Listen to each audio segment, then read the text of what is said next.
हत्या हुए 1 सप्ताह के अंदर एक भी गिरफ्तारी नहीं हुई। यदि 1 सप्ताह और मैं समय देता हूं, 1 सप्ताह के अंदर गिरफ्तारी नहीं हुई तो 1 सप्ताह के बाद वैशाली लोकतंत्र की धरती है, वहां से आंदोलन शुरू होगी और पूरे बिहार में आंदोलन करूंगा और राकेश पासवान के परिवारों को न्याय दिलाऊंगा। बहुत बहुत धन्यवाद। नमस्कार, आप देख रहे हैं न्यूज़4 नेशन। मैं आपके साथ अभिजीत सिंह। बिहार सरकार के पूर्व मंत्री जनक राम और बीजेपी के विधायक लखिंदर पासवान ने साफ तौर पर मुख्यमंत्री नीतीश कुमार और उप मुख्यमंत्री तेजस्वी यादव को यानी बिहार सरकार को टारगेट करते हुए उन्होंने कहा है कि जो ये बिहार सरकार है वो अनुसूचित जनजाति को टारगेट करके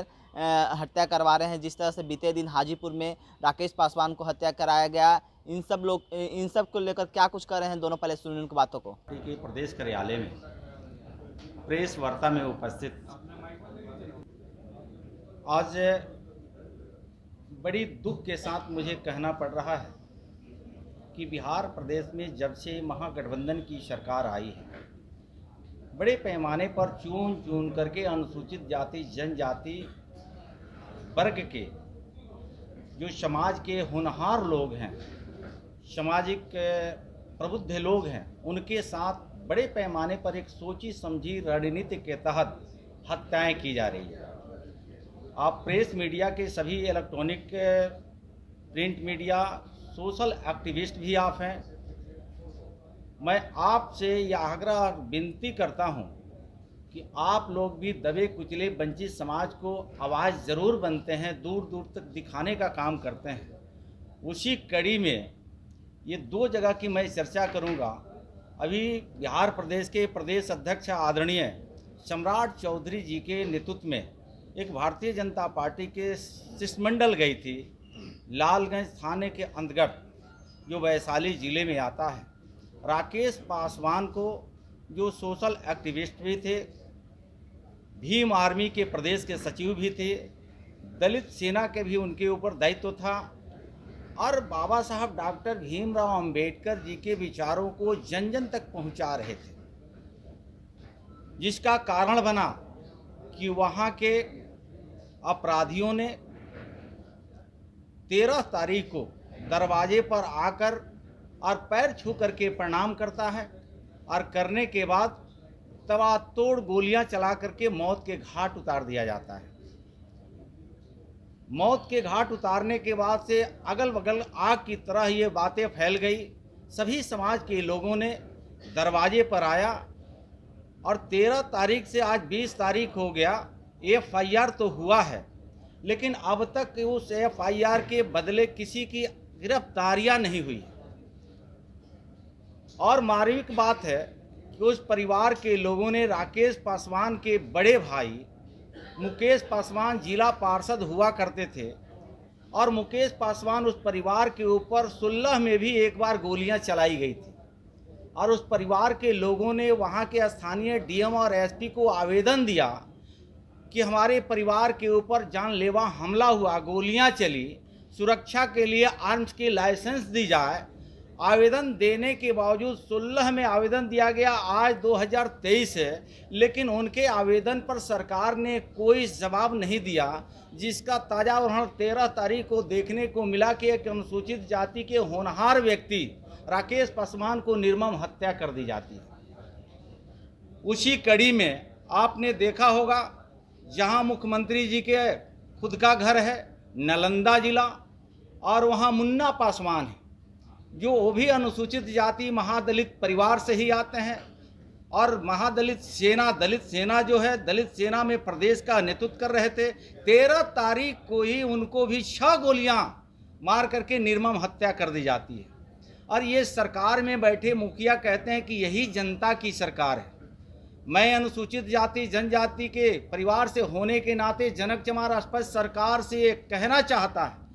कि जहां बिहार प्रदेश में अनुसूचित जाति और जनजाति दबे कुचले वंचित समाज को बाबा साहब अम्बेडकर जी ने आवाज़ दिया था, उस आवाज़ के प्रति समाज में समरूपता, एक भाव फैलाने का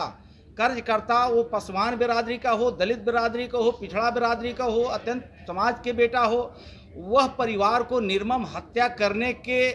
उद्देश्य से ही आपकी सरकार चल रही है। तो मेरा मानना है कि ये सरकार कमज़ोर लोगों को दबा करके और वोट बैंक की राजनीति करना चाहती है।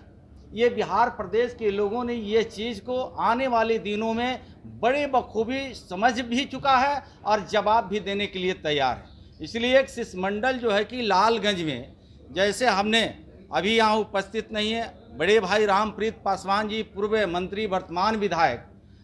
हम 3 लोगों ने साथ में सुबोध पासवान जी भी गए थे और उस परिवार का एक ही मांग है कि त्वरित कार्रवाई करते हुए अपराधियों को गिरफ्तारी होनी चाहिए। आज 1 सप्ताह हो गया, कोई अपराधी की गिरफ्तारी नहीं है, खुल्लम खुल्ला अपराध कर्मी घूम रहा है। और वहीं से एसपी को, डीजीपी को, मैं स्वयं अपने मोबाइल नंबर से डीजीपी को फ़ोन लगाया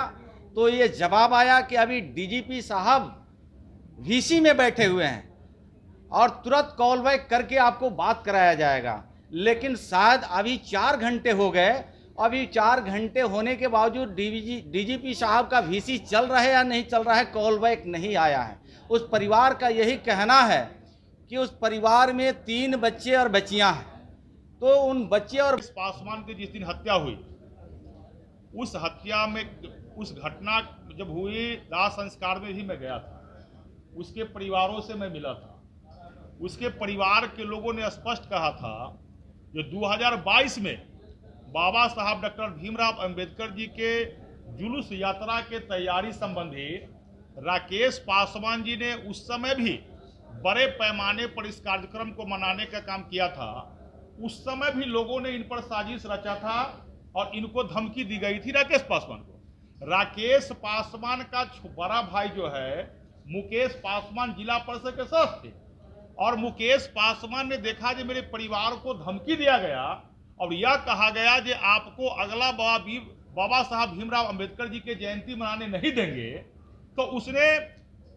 वहां का संबंधित जिला पदाधिकारी के यहाँ, जिसका चर्चा जनक जी ने किया, आर्म्स के लाइसेंस का अपनी सुरक्षा और परिवार के सुरक्षा के लिए आवेदन दिया। लेकिन उस समय भी प्रशासन के द्वारा उसको आर्म्स की सुरक्षा नहीं दी गई और उसके बाद 13 तारीख के ही शाम में 5 बजे में राकेश पासवान की हत्या कर दी गई। राकेश पासवान दलित चेहरा थे, वैशाली जिला का, और एक साजिश के तहत, एक प्लानिंग के तहत हत्या की गई। उसके परिवार के लोगों का कहना है क्योंकि 2023-22 में ही धमकी दी गई थी। लेकिन आश्चर्य इस बात की है कि राकेश पासवान को हत्या करने के बाद उसके परिवार के लोग पूरे भयभीत तो है। अभी तक प्रशासन के द्वारा किसी प्रकार का कोई सुरक्षा मुहैया नहीं करा गई और यहाँ तक कि जो हत्यारा है वह हत्यारा खुलेआम उस परिवार के लोगों का नाम है, वहाँ के गांव के लोगों का नाम है। हमारी जो हम लोग के प्रतिनिधि मंडल वहाँ गए थे तो सैकड़ों के संख्या में लोग बता रहे थे जो हत्यारा है वो घूम रहे हैं और प्रशासन के लोग को भी ध्यान में ये चीज है, परिवार के लोगों ने बताया है। लेकिन नहीं जाने यह प्रशासन किसके दबाव में अभी तक हत्यारा को गिरफ्तार नहीं करके, जो हत्यारा पूरा निष्पक्ष होके घूम रहा है और जो परिवार, जो पीड़ित है, जिसके परिवार की हत्या हुई है राकेश पासवान के, उसका जो समर्थक है, उसके प्रति जो आंसू बहाने वाला है, वैसे लोगों को आपको 45 लोगों पर नेम्ड एफआईआर करके और 500 लोगों को अन्योन करके एफआईआर करके प्रशासन यह धमका रही है यदि आप लोग और ज्यादा आंसू बहाओगे और राकेश पासवान के विषय पर यदि जनहितकारी लोकतांत्रिक व्यवस्था से आंदोलन करोगे तो 500 जो अन्योन एफआईआर किए हैं नाम जबरदस्ती केस में डाल देंगे। आज ये लोगों ने बताया इस प्रकार से, जिस प्रकार से प्रशासन क्या चाह रही है और जिसका हत्या हुआ और जिसने हत्या किया उसको गिरफ्तारी नहीं है, लेकिन उसी परिवार को अभी तक 15 लोगों को जेल भेज दिया गया जो उसका समर्थक था। राकेश पासवान के प्रति